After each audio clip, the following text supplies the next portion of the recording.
Pick it up, Isabella. That wasn't a request. It was an order, barked across the hushed dining room. Sinclair's fork. Again, the ice in his eyes could freeze hell over. Another power play for the city's elite to witness, but they didn't know the half of it. They saw a billionaire toying with a waitress. What they missed? Isabella's quiet strength. Let them underestimate her. Sinclair certainly would.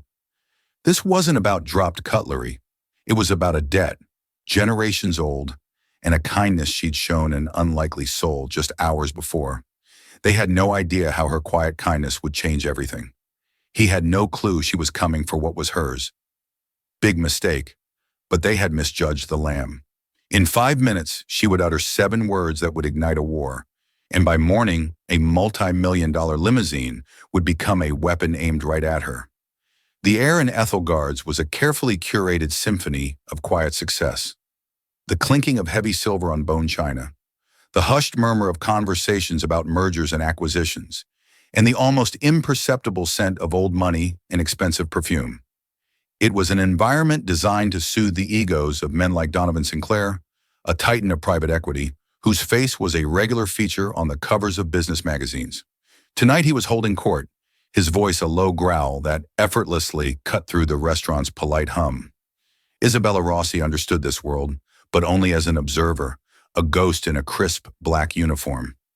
For 2 years she had navigated the treacherous currents of Ethelgard's balancing trays, laden with lobster thermidor and pouring vintages that cost more than her monthly rent.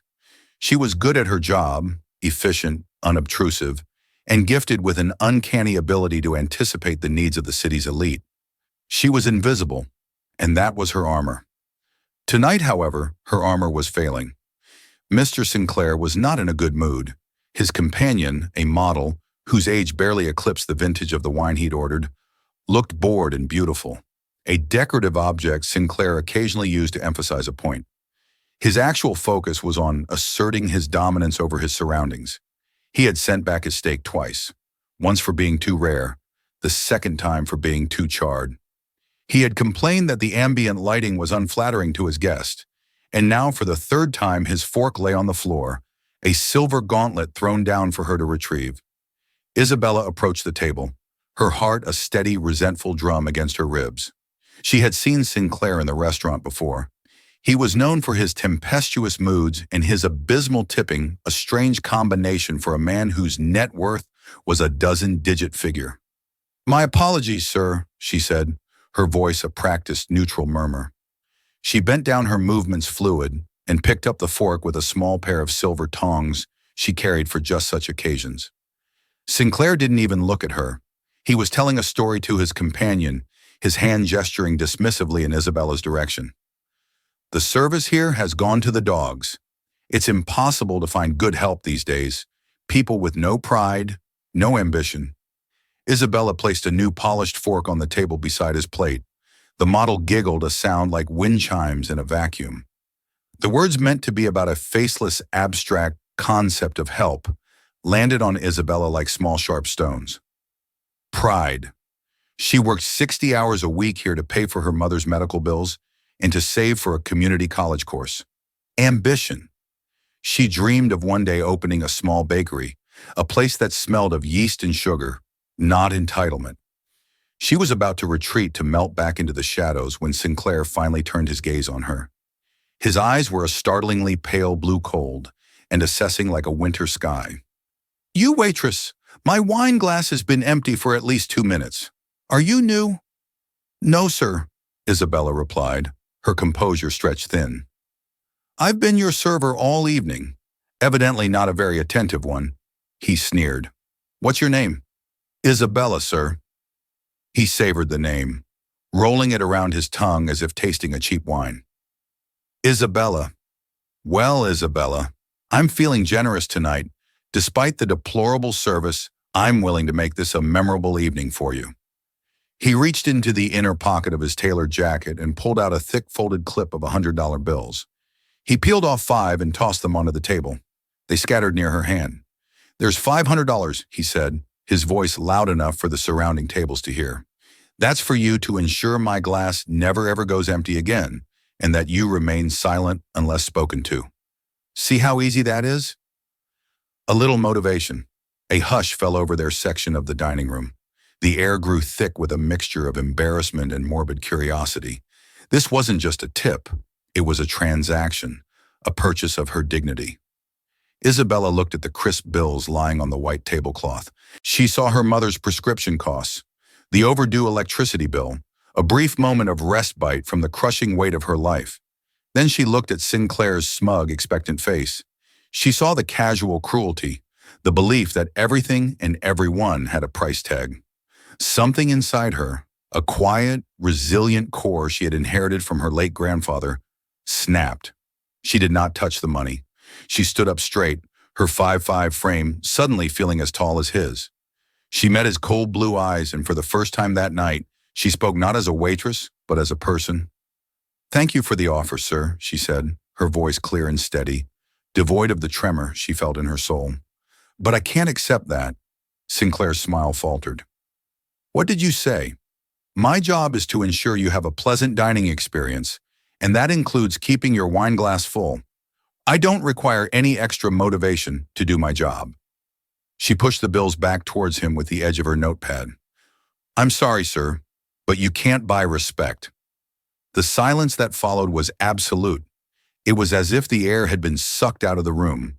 The model's jaw was slightly agape. The couple at the next table, a prominent real estate developer and his wife, froze with their forks halfway to their mouths. Mr. Peterson, the restaurant manager, was already moving towards them from across the room, his face a mask of pure panic. Donovan Sinclair stared at her. His face, which had been a canvas of arrogant amusement, slowly hardened into something dark and dangerous. The blue in his eyes turned to ice. He didn't raise his voice. He didn't have to. The venom was in the chilling quiet of his words. "You will regret saying that." He whispered each word a promise. He stood up abruptly, threw his napkin onto his half-eaten steak, and without another glance at his date or the money, he turned and walked out of the restaurant. The heavy oak doors swung shut behind him, leaving a wake of stunned silence, and the $500 still sitting on the table, a testament to a battle that had just begun. Mr. Peterson arrived at the table, his face pale. He looked at Isabella, then at the money, then at the closing doors. "What have you done?" he breathed. The first light of dawn was just beginning to spill over the city's jagged skyline when Isabella arrived for her morning shift. A sense of dread had settled in the pit of her stomach, a cold, heavy stone that had been there since she'd left work the previous night. Mr. Peterson had been furious, his words a frantic babble of lost business, powerful enemies, and you have no idea who you've crossed. He had sent her home, telling her to pray that Mr. Sinclair was the forgiving type, a notion Isabella found laughable, but nothing could have prepared her for the sight that greeted her at the entrance to Ethelgard's. It was a limousine, but calling it a limousine was like calling a great white shark a fish. It was a custom-built, elongated phantom of a vehicle, gleaming obsidian black, even in the dim morning light. It was impossibly absurdly long, stretched to a length that seemed to defy both physics and good taste, and it was parked directly in front of the restaurant's main entrance, its front bumper mere inches from the ornate glass doors, its rear end extending far enough to block the adjacent service alley. It wasn't parked, it was a blockade, a fortress wall of polished chrome and tinted glass. A small crowd had gathered, confused kitchen staff delivery drivers, with their hands on their hips and the florist holding a bucket of fresh lees, all staring at the silent, monolithic vehicle. "What the hell is this?" grumbled one of the chefs, his arms crossed over his white jacket. Isabella knew. Her dread solidified into a sickening certainty. This was Sinclair's response. It was more audacious, more theatrical, and infinitely more powerful than any shouting match or bad review. It was a display of effortless, crushing power. He hadn't just retaliated. He had turned his wealth into a physical weapon. Standing impassively by the driver's door was a man who seemed as solid and unmovable as the car itself. He was tall and broad-shouldered, dressed in a perfectly tailored black suit with a face that was a study in neutrality. He wore no expression, his eyes hidden behind dark sunglasses. This was Arthur Sinclair's driver, a man who was as much a fixture of his public persona as his custom-made suits. Mr. Peterson was already there, his face a blotchy, panicked red. He was pleading with Arthur. "You can't do this. This is a private business. We have deliveries. Stuff. I'm calling the police." Arthur didn't even turn his head. His voice when he finally spoke was a low, calm baritone that carried no hint of emotion. "I am under instructions to wait for Mr. Sinclair. Wait for him. He's not here. You're blocking our entire operation. My instructions are clear." Arthur repeated, his gaze fixed on some distant point. The police did arrive, 2 uniformed officers, looking bewildered by the scale of the problem. They spoke to Arthur, who politely provided his license and the vehicle's registration. It was all in order. They pointed out the numerous parking violations, the obstruction of a commercial entrance. Arthur simply nodded and absorbed the tickets they issued, placing them neatly on the dashboard. The car was legally registered. It was not stolen. The driver was cooperating.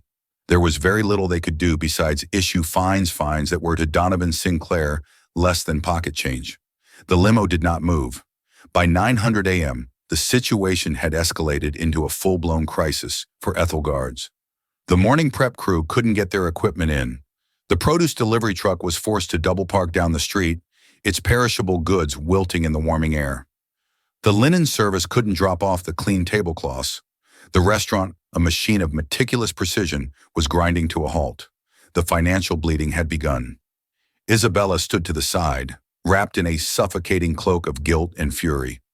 Every frustrated sigh from her co-workers, every frantic phone call Mr. Peterson made felt like a personal accusation. Chloe, her closest friend at the restaurant, came to stand beside her. "This is insane," Chloe whispered, her eyes wide. "He's really doing this because you wouldn't take his money. He's doing this to prove he can," Isabella replied, her voice tight. It was then that Mr. Peterson stormed over to her, his face a mask of desperation. "Isabella, this is your fault. You and your pride. That car has been here for 3 hours. It's costing us thousands of dollars every minute. You need to fix this." "How am I supposed to fix it?" Isabella asked, her own anger rising. "He's the one breaking the law. He's not breaking it enough," Mr. Peterson shot back, his voice cracking. "The fines mean nothing to him. You need to call him. You need to apologize. You need to beg him to move that monstrosity." The ultimatum hung in the air between them. The choice was clear: her job and the livelihoods of her colleagues, or her dignity. The very thing she had refused to sell was now being demanded of her as a sacrifice. Defeated, she nodded. She would have to make the call. She would have to gravel. Sinclair had won. As she pulled out her phone, her hands trembling, a subtle detail she hadn't noticed before caught her eye. On the back of Arthur's impassive head, just below his collar, was a small faded tattoo. It was a bird, a swift, she thought, with its wings outstretched. A flicker of something, a memory so distant it was more of a feeling than an image stirred in her mind. A similar drawing scribbled in the margins of an old book her grandfather used to own. A book about engineering and design. The memory was gone as quickly as it came, leaving behind a faint, unsettling echo. Why did that simple tattoo feel so familiar? The thought was pushed aside by the immediate crisis. She didn't have Sinclair's number, but Mr. Peterson quickly provided it, scrolled on the back of a receipt. With the weight of every eye upon her, she found the contact and pressed call, preparing to swallow her pride and beg for mercy. The phone rang 3 times, each tone echoing the frantic beat of Isabella's heart. She expected a secretary or perhaps for the call to be sent straight to voicemail. Instead, the line connected, and Donovan Sinclair's voice, smooth and laced with smug victory, came through. "I was wondering when you'd call," he said without any preamble. "Mr. Sinclair," Isabella began, the words tasting like ash in her mouth. "This is Isabella Rossi from Ethelgard's. I'm calling about the car." "The car?" He feigned ignorance. "Oh, the limo. Beautiful, isn't it? A custom job. I was just having it detailed and told Arthur to wait for me in that area." "Is there a problem?" The condescension in his tone was a physical thing pressing down on her. "Sir, it's blocking the entire restaurant. We can't operate." My manager. We're losing business.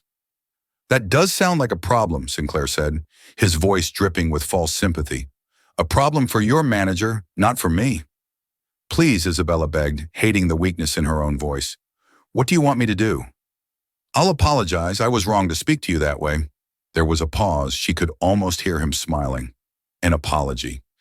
It's a little late for that, Isabella. You wanted to make a point about respect. I'm making a point about consequences. Perhaps by tomorrow, when your manager has to lay off the kitchen staff, you'll all have a newfound respect for the simple realities of commerce. He chuckled a dry, cruel sound. Have a nice day. The line went dead. Isabella lowered the phone, her face pale. Every head in the small crowd of staff was turned towards her, their expressions a mixture of pity and accusation. Mr. Peterson looked utterly defeated. So that's it, he said, his shoulders slumping. He's going to ruin me over a waitress's comment. He didn't say it with malice, but with the flat finality of a death sentence. He looked at Isabella. I'm sorry, you have to go. I can't have you here. Clear out your locker. Tears of frustration and helplessness welled in Isabella's eyes. She had lost. She had stood up for herself for a fleeting moment, and in return, her life was being systematically dismantled. She turned away from the sympathetic gaze of Chloe and the despair of her other co-workers walking towards the staff entrance to collect her few belongings. It was over. As she reached the corner, a voice, calm and feminine, cut through the morning's chaos. Ms. Rosie, Isabella, Rossi. Isabella turned. A woman was standing there looking completely out of place in the grubby service alley. She was in her late 40s with sharp, intelligent eyes and silver-streaked hair pulled back into an elegant shiny. She wore a tailored gray suit that screamed expensive lawyer, and she held a slim leather briefcase in one hand. Yes, Isabella said, wiping her eyes. My name is Evelyn Reed, the woman said, extending a hand. Her handshake was firm and cool. I'm an attorney. I'd like to speak with you for a moment, if you have the time. It's a matter of some urgency. Isabella was confused. A lawyer? I don't have any money. I can't afford a lawyer. You won't have to, Evelyn Reed said with a faint, reassuring smile. I'm not here for you to retain me. I represent a client who has a vested interest in Mr. Sinclair's public and private conduct. My client was made aware of the incident at Ethgard's last night and of the situation this morning. She gestured with her head towards the monolithic limo. A client who I'm not at liberty to disclose that just yet, Evelyn said smoothly. What I am at liberty to do is offer you our assistance. My client is prepared to offer you full legal protection. Furthermore, they are prepared to compensate you for your lost wages from this job for as long as it takes. Isabella stared at her dumbfounded. It felt like a dream. Why? Why would anyone do that for me? Let's just say my client believes in standing up to bullies, Evelyn replied, her eyes twinkling with a hint of something more, something personal. And they believe you have shown a great deal of courage. They want to ensure Mr. Sinclair doesn't make an example of you. The offer was too good to be true, a lifeline thrown into the turbulent waters that were drowning her. But skepticism was a hardwired survival instinct. I don't understand. What's the catch? Evelyn Reed's smile was patient. There is no catch, Miss Rosie. Only a condition that you don't back down, that you see this through. We believe Mr. Sinclair has finally overplayed his hand. This is a public spectacle, and we want to use it. She opened her briefcase and took out a business card in a simple, unadorned envelope. This is my card. Call me anytime. And this, she handed Isabella. The envelope is to cover your immediate expenses, a gesture of good faith from my client. Inside, Isabella would later find was $10,000 in cash. Her mind was reeling, trying to process the sudden seismic shift in her reality, a secret benefactor, a high-powered lawyer. Just as she was trying to formulate a question, Evelyn reached back into her briefcase. One more thing, she said, her tone shifting slightly. This may seem strange, but my client was insistent. I am to ask you if you recognize the people in this photograph. She handed Isabella a small old photograph, its edges yellowed with age. It was a black and white picture of a young man and a young woman standing in front of what looked like an old workshop. The man was handsome, with a brilliant, optimistic smile and a shock of dark hair. The woman was elegant and beautiful, though her smile was more reserved, almost sad. They looked happy, caught in a moment of shared purpose. Isabella stared at the faces. They were complete strangers. "No," she said, shaking her head. "I've never seen them before in my life. Who are they?" Evelyn Reed's gaze was sharp, analytical. "Are you certain? Look at the man. Does he not resemble anyone in your family?" Isabella looked again, harder this time. There was something in the man's eyes, a familiar spark of intensity, but it was fleeting, like a half-remembered dream.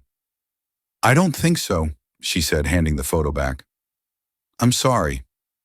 Evelyn took the photo, her expression unreadable. "Very well," she said. "Keep the envelope, Miss Rosie, and call me. The first thing we'll do is file a civil suit against Mr. Sinclair for harassment and tortious interference. It's time someone put a leash on him." With another small smile, Evelyn Reed turned and walked away, her heels clicking purposefully on the pavement, leaving Isabella standing in the alley, clutching an envelope full of cash, a lawyer's business card, and a head full of bewildering questions. Who was this mysterious client? And why did the face of a stranger in an old photograph feel like a key to a door she never knew existed? The rest of the day passed in a surreal haze. The limo remained a silent monument to one man's ego.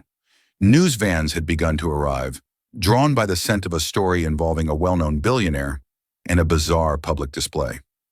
The tale being spun was one of a disgruntled employee, a trivial workplace squabble that had spun out of control. Isabella's name wasn't mentioned, but she felt the sting of the implication in every news report. She went home not to the small apartment she shared with her mother, but to a mid-range hotel suite, booked and paid for by the efficient and mysterious Evelyn Reed. The lawyer had insisted, citing concerns for her safety and the potential for media harassment. Alone in the sterile, impersonal room, Isabella finally opened the envelope. The sight of the neatly stacked $100 bills made her feel lightheaded. It was more money than she had ever seen in one place. But it wasn't the money that consumed her thoughts. It was the photograph, the face of the man. His bright, hopeful eyes, the confident set of his jaw, had lodged itself in her mind. Evelyn's question echoed. "Does he not resemble anyone in your family?" On impulse, she took a picture of the photograph with her phone before Evelyn had put it away. Now she pulled up the image, staring at it intently. She zoomed in on the man's face and then she saw it. It wasn't an exact match, not after decades had passed, but the shape of the eyes, the way his hair grew from his temple. It was her grandfather, a much younger, more vibrant version of the quiet, weary man she had known in his final years. Her grandfather, Antonio Rossi, had passed away 5 years ago. He had been a carpenter and a tinkerer, a man whose hands were always stained with wood, varnish, or grease. His workshop filled with half-finished projects and fantastical sketches of inventions that never came to be. He had been a gentle soul, but there was always a current of melancholy running beneath his surface, a sadness about a past he rarely spoke of. He'd only ever said he was pushed out of a promising business partnership when he was a young man, a vague story of betrayal that had cast a long shadow over his life. Her hands trembling, Isabella called her mother. "Mama," she said, her voice tight with emotion, "I need you to be honest with me. I'm going to send you a picture. Who is the man in it?" She sent the image and waited, her heart pounding against the hotel room silence. A minute later, her mother's reply came not as a text, but as a choked sob over the phone. "Isabella, where did you get this?" Her mother, Elena, whispered. "A lawyer showed it to me today." "Mama, that's no-no, isn't it?" "Yes," Elena cried softly. "That is your grandfather before everything and the woman?" Her voice broke. "That is Eleanor Sinclair." The name hit Isabella like a physical blow. Sinclair, as in Donovan Sinclair, his mother. Elena confirmed, her voice thick with old pain. "Eleanor was your grandfather's friend, and her husband, Augustus Sinclair. He was your grandfather's business partner." The carefully constructed walls of Isabella's world began to crumble. "Partner Nono told me he was pushed out of a small workshop." "It wasn't a small workshop, Isabella," Elena said, the story tumbling out of her as if a dam had finally broken after decades of silence. "It was the beginning. Your grandfather Antonio was a brilliant designer, a visionary. Augustus Sinclair was the businessman, the one with the connections. Together, they founded Sinclair Rossi Automotive Concepts. It was their dream. Elena explained that Antonio had designed a revolutionary new type of fuel injection system, one that was vastly more efficient and powerful than anything on the market. It was his genius, his invention. They were on the cusp of securing a major manufacturing deal that would have made them both wealthy and successful beyond their wildest dreams. "What happened?" Isabella asked, her voice barely a whisper. "Augustus Sinclair happened," her mother said, her tone hardening with a bitterness that had been fermenting for 50 years. "He saw the future, and he wanted all of it for himself. He used his legal knowledge to create a complex partnership agreement. One your grandfather, who trusted him completely, signed without fully understanding.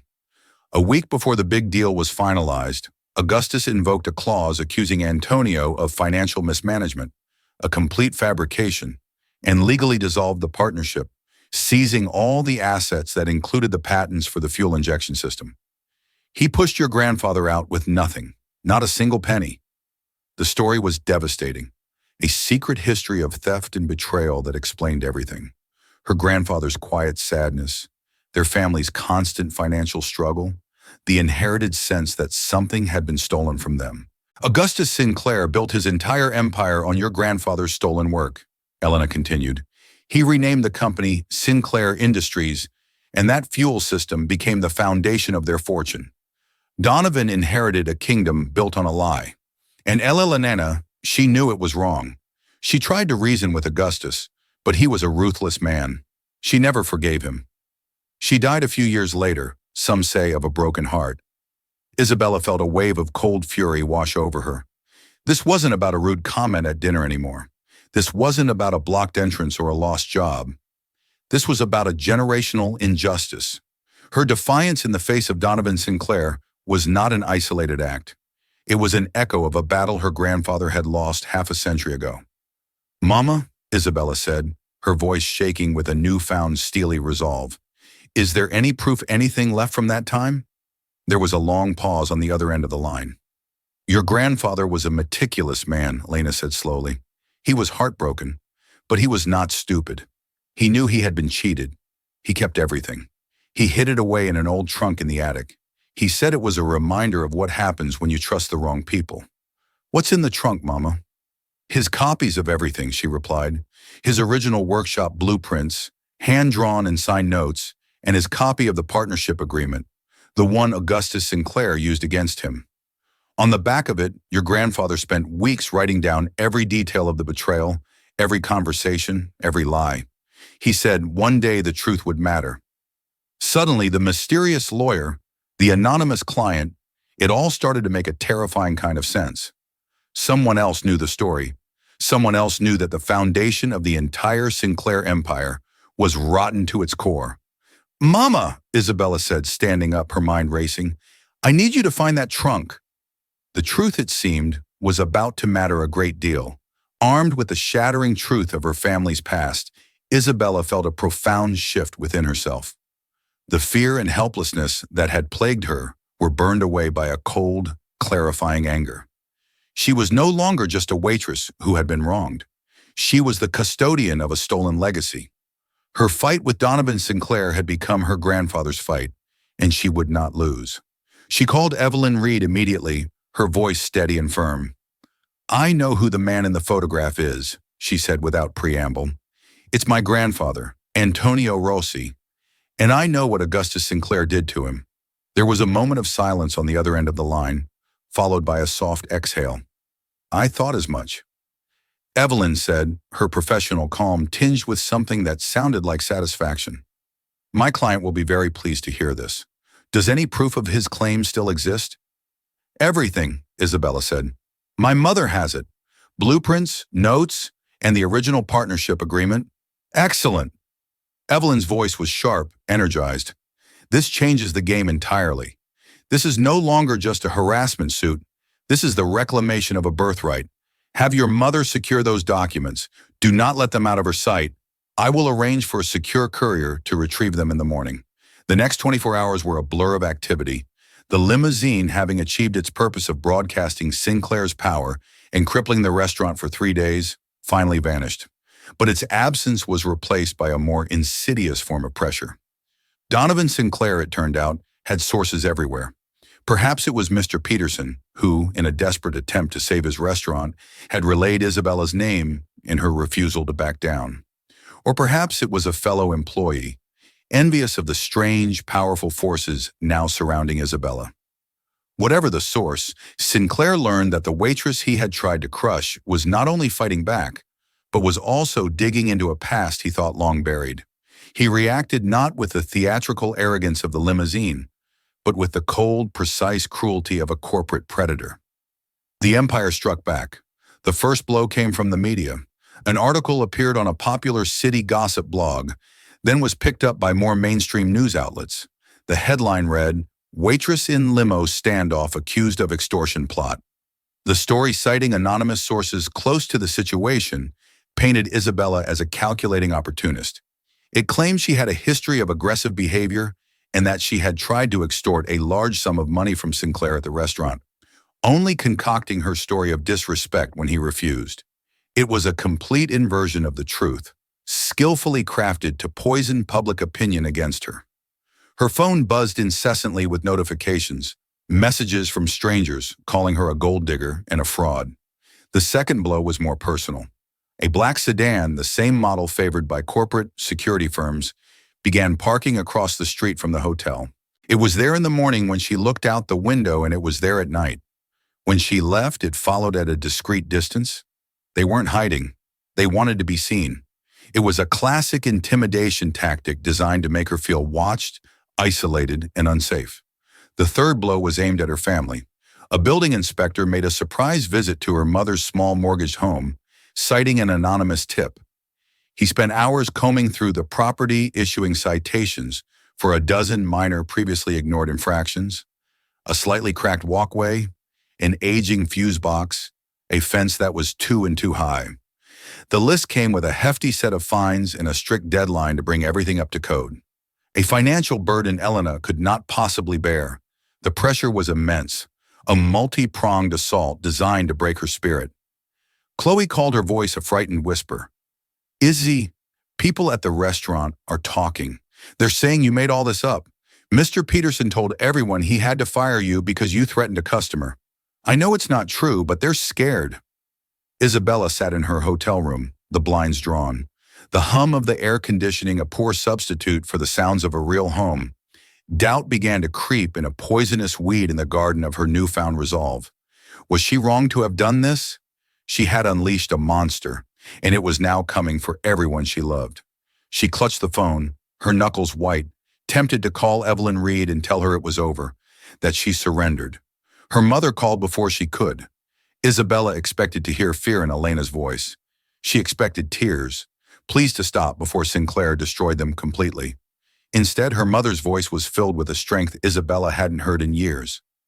"They came today," Elena said, her tone defiant. "The inspector, he thought he could frighten me. I told him to send the bill to my daughter's lawyer." Isabella was stunned. "Mal, you're not scared." "I was scared my whole life," Elena replied, her voice ringing with conviction. "I was scared of the bills, scared of the future, scared of the shadow your grandfather lived under. But seeing what that man, that animal son is doing to you, I'm not scared anymore. I'm angry. Your grandfather's anger is in me now. The trunk is safe, Isabella. Don't you dare give up. This is not just for us. It's for your non-no. You show them who we are." Her mother's words were like a shot of adrenaline to the heart. The fear receded, replaced once again by that cold, hard resolve. She was a Rosie. She would not be broken. She picked up the phone and called Evelyn Reed. "He's coming after my family," she said, her voice devoid of any tremor. "The media, investigators, inspectors. He's trying to bury me." "I know," Evelyn said calmly. "We expected this. It's the Sinclair playbook. Don't worry about the inspector. We'll handle it. Ignore the media. And the men in the car are just for show. They won't touch you." She paused. Then her voice took on a new, sharper edge. "He's acting out of fear, Isabella. The documents your mother has are dynamite. He knows it. And now he's given us exactly what we need. A clear, documented pattern of harassment. It's time to stop playing defense. What do we do? Isabella asked. We arrange a meeting, Evelyn said, a hint of steel in her voice. Not in a courtroom, not in my office. On his territory. We are going to walk into the lion's den, and we are going to show him the teeth of the man his father robbed. The headquarters of Sinclair Industries was a monument to brutalist architecture and corporate power, a towering skyscraper of dark glass and steel. It pierced the city's skyline, casting a long shadow over the buildings below. It was a place designed to make people feel small and insignificant, a fortress of modern capitalism. 2 days later, Isabella Rossi walked through its cavernous marble lobby flanked by Evelyn Reed. The air was cool and smelled of success. Men and women in expensive suits moved with brisk, self-important strides, their faces illuminated by the glow of their smartphones. They glanced at Isabella, her simple but elegant dress chosen by Evelyn, marking her as an outsider. They saw a young woman. They had no idea she was there to lay siege to their king. Evelyn had arranged the meeting through a blistering legal letter that hinted at long-suppressed historical claims and irrefutable proof of foundational fraud. It was a high-stakes gamble designed to provoke Sinclair into a direct confrontation on his own turf, where his arrogance would be at its peak. It had worked. He had agreed to a meeting in the main boardroom on the top floor. They were escorted up in a private silent elevator that moved with unnerving speed. The doors opened directly into the boardroom antechamber. Inside, Donovan Sinclair was waiting. He was not alone. He was flanked by his own team of lawyers, 4 grim-faced men in dark suits. Sinclair stood by the floor-to-ceiling window, a silhouette against the panoramic view of the city he owned. He turned as they entered, a slow, deliberate movement. His face was a mask of contemptuous amusement. Ms. Rosie, he began, his voice dripping with sarcasm. To what do I owe the honor? Have you come to return the money you tried to extort from me? Or perhaps your high-priced ambulance-chasing attorney has some other demand? He glanced at Evelyn. I do hope this is worth my time. Evelyn Reed was unfazed. We are here to discuss the founding of this company, Mr. Sinclair, specifically the contributions of a man named Antonio Rossi. Sinclair actually laughed, a short barking sound. Who? I've never heard of him. My father, Augustus Sinclair, founded this company on his own with his own sweat and brilliance. That is a convenient and profitable version of history, Evelyn said, stepping forward and placing her leather briefcase on the enormous mahogany boardroom table. We are here to present a more accurate one. She opened the case and took out a series of large protected folders. From the first, she carefully removed a set of original, hand-drawn blueprints. The paper was yellowed, the blue ink faded, but the genius of the design was timeless. She spread them on the table. These, she announced, her voice ringing in the silent room, are Antonio Ross's original schematics for the Ripe fuel injection system, dated 1974, the system that became the cornerstone of Sinclair Industries' automotive division for its first 2 decades. Sinclair's lawyers shifted uncomfortably. Sinclair himself walked over to the table, his smile faltering as he looked at the drawings. He recognized the design. Isabella spoke for the first time, her voice clear and strong, resonating with her mother's words. My grandfather, Antonio Rossi, was your father's partner. This was his work. Your father stole it. An outrageous and slanderous accusation. Sinclair snapped, regaining his composure. You have no proof of any partnership. These could be forgeries. Then perhaps you'll recognize this, Evelyn said, pulling out the next document. It was the old partnership agreement. She laid it next to the blueprints, the Sinclair Rossi Automotive Concepts Partnership Agreement, signed by both Augustus Sinclair and Antonio Rossi, and on the back, she carefully turned it over, is Mr. Rossi's contemporaneous account of how your father invoked a fraudulent clause to dissolve the partnership and seize all intellectual property 1 week before closing the deal with Ford. The room was thick with tension. Sinclair's lawyers began whispering furiously to him. For the first time, a flicker of genuine fear appeared in Donovan Sinclair's cold blue eyes. This is history, he spat. Ancient history. It's meaningless. You can't prove a thing. It's the word of a dead man against my father's legacy. Ordinarily, you might be right, Evelyn said calmly. But we don't just have history. We have the present, she gestured to Isabella. This was the part they had rehearsed. Isabella stepped forward, her initial nervousness replaced by a surge of adrenaline. She laid another set of papers on the table. Not old documents, but modern-day engineering analyses and market reports compiled by an expert Evelyn had hired. We had your company's current flagship product, the Sinclair V8 EcoTrust engine, independently analyzed, Isabella stated, her voice unwavering. Our expert found that despite 50 years of modifications, the core principles of its energy efficiency, the unique fuel-to-air compression ratio, and the spray nozzle design are still fundamentally based on my grandfather's original RT-type schematics. His genius isn't your company's history, Mr. Sinclair. It's the bedrock of your most profitable division right now in 2025. The blood drained from Sinclair's face. This wasn't about a historical claim anymore. It was about the very legitimacy of his current success. He slammed his hand on the table. This is absurd. You think you can walk in here with some old papers and some junk science and threaten me? Who is backing you? Who paid for this expert? I'll ruin them. He stared at Evelyn, his eyes blazing with fury. Who is your client? Evelyn Reed allowed a small, cold smile to touch her lips. The moment had come. My client isn't one person, Mr. Sinclair. You see, your father wasn't the only person in this company who built his career by stepping on others. You learned his lessons well. Her voice dropped, becoming a blade. My client is a consortium, a group of former Sinclair Industries executives, engineers, and division heads. People you fired to cut costs. People whose projects you stole and took credit for. People whose pensions you gutted in the last restructuring. They've been waiting, pooling their resources, looking for the right opportunity to expose the rot at the heart of this company.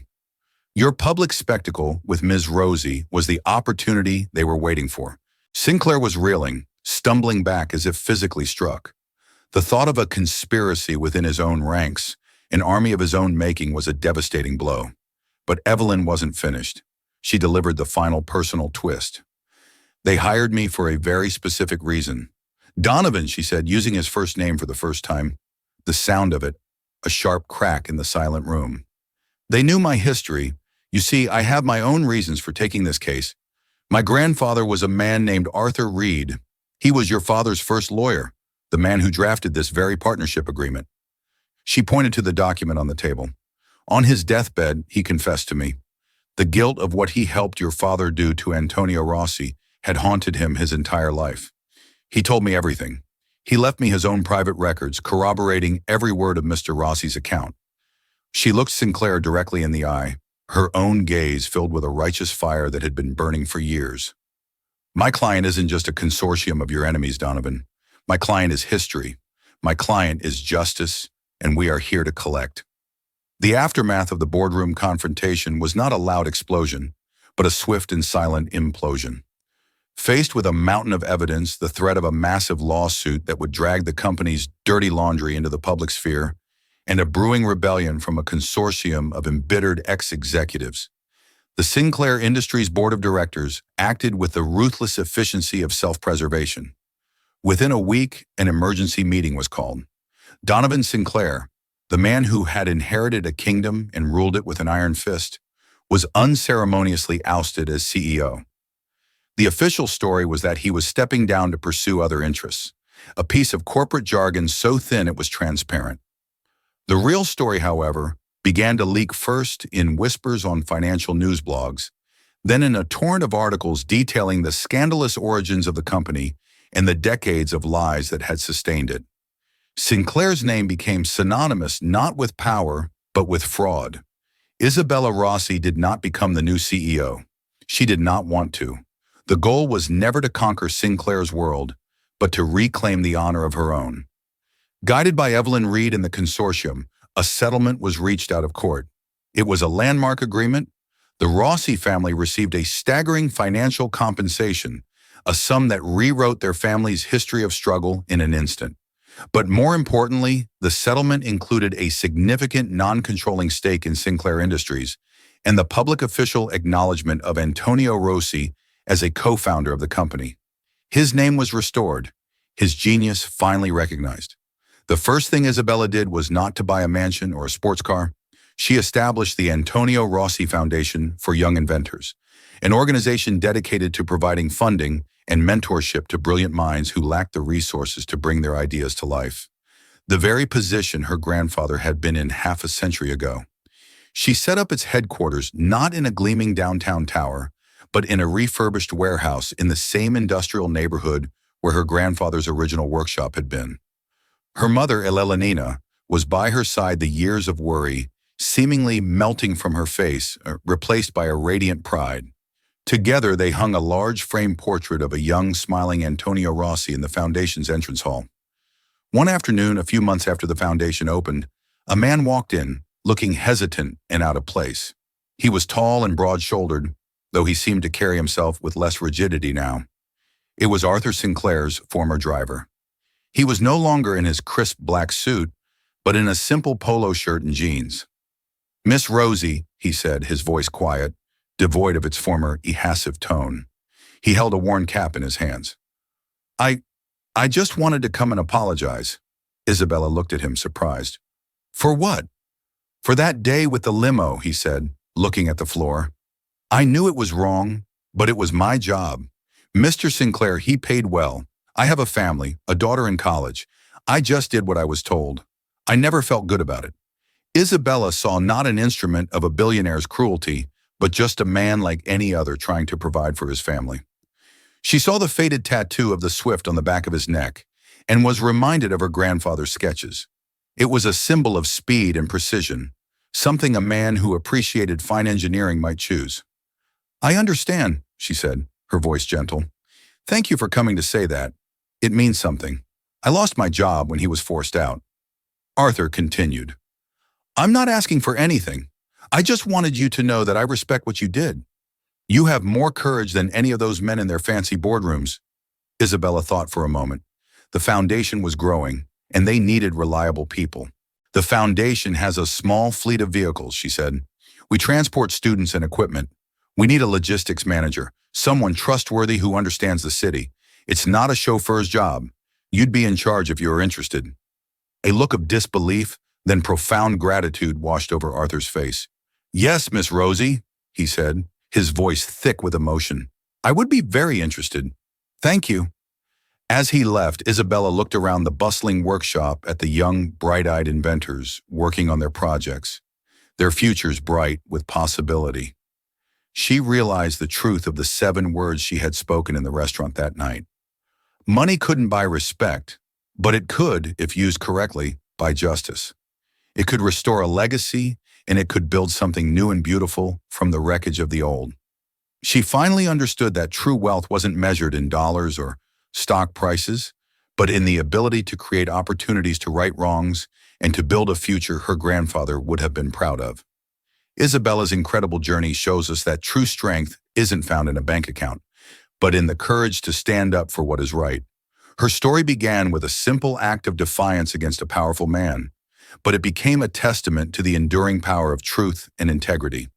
She didn't just win a battle for herself. She reclaimed a stolen history for her family and in doing so created a new legacy of hope for others. Her story is a powerful reminder that one person armed with conviction can indeed change the world, proving that respect is never for sale, and true wealth is the positive impact we leave behind. If Isabella's story of courage and justice resonated with you, please give this video a like to show your support. Share it with someone who needs to be reminded of their own inner strength. And don't forget to subscribe and hit the notification bell for more real-life dramas that will empower and inspire you. What part of Isabella's fight impressed you the most? Let us know in the comments below.